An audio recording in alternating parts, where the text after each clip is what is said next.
I've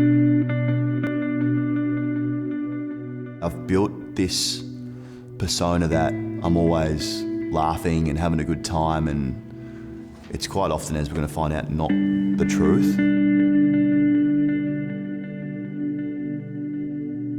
I played soccer growing up from 8 to 13, and I went to a new school, Torrens Valley, and all my mates there were playing footy. So I was like, okay, well, I can't play soccer because they're not doing that on the weekends. They're all hanging out playing on Saturdays together. So I joined the school team, and straight away I had no idea what I was doing. I was still socking it on the ground and was just the worst player ever.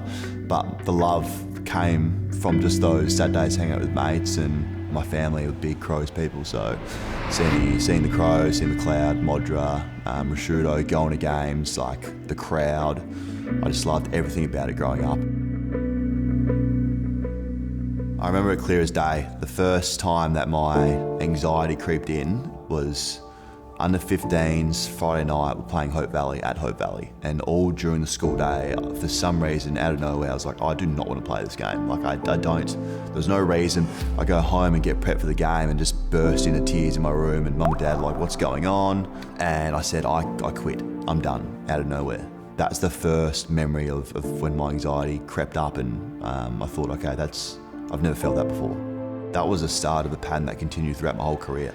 Gold Coast Suns, Daniel Gorringe, Norwood, Tea Tree Gully.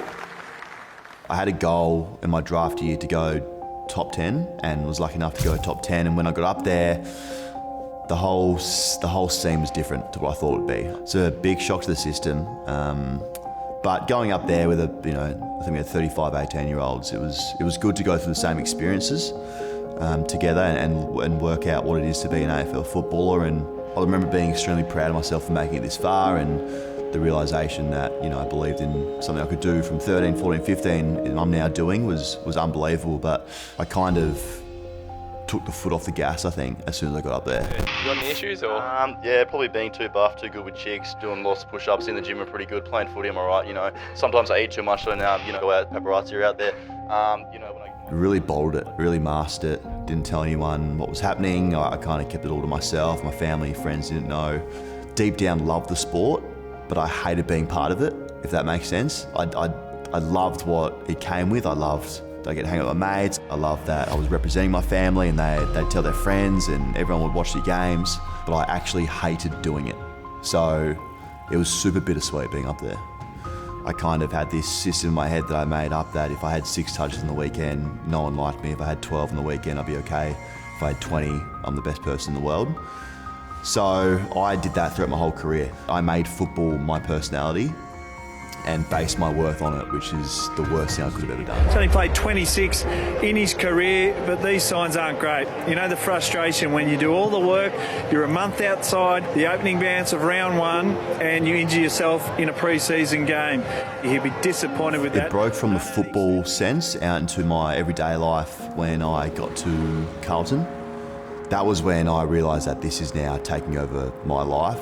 By the end of it, my mental state and not wanting to play footy actually wanted injuries. I wanted to be injured so I could use that as a scapegoat for not being on the field and not being this highly touted player that everyone said I would be. So that was during a period where it was all reaching a pretty bad spot. So I hurt my foot and had a hot spot in my foot. And the physios and doctors at the time said, look, it's okay. It's in a spot where you probably can't do more damage to it. And at the time I was saying, I just wish this physio and doctor would say, you can't play for 6 weeks.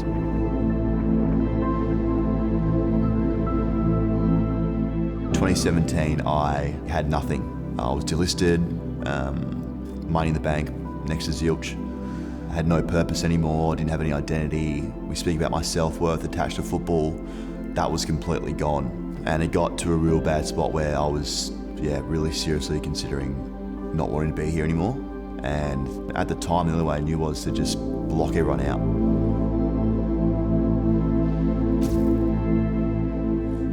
I don't think it's a natural conversation to tell your mum, hey, I'm thinking about not being around anymore. Well, it's not a normal thing that you say to your mum. So to even thinking about that conversation was super hard, and I didn't tell her at the time. I just said to her, look, I'm not good here at all. Like, I'm really, really not good, and I don't want to tell you how bad I am, but I just need you to just hug me and just to be here because it's getting bad. The first and best thing is to tell someone, so you're not doing it by yourself. I tried, and there's no point. It's like banging your head against a brick wall. So the first thing I did was reach out, and that instantly made me feel better. The second thing was seeing a psych and just making sure that I'm not making this stuff up in my head, that this is normal to be feeling this way. And the third thing that I did, and the best thing I've ever done, is I've taken it easy myself.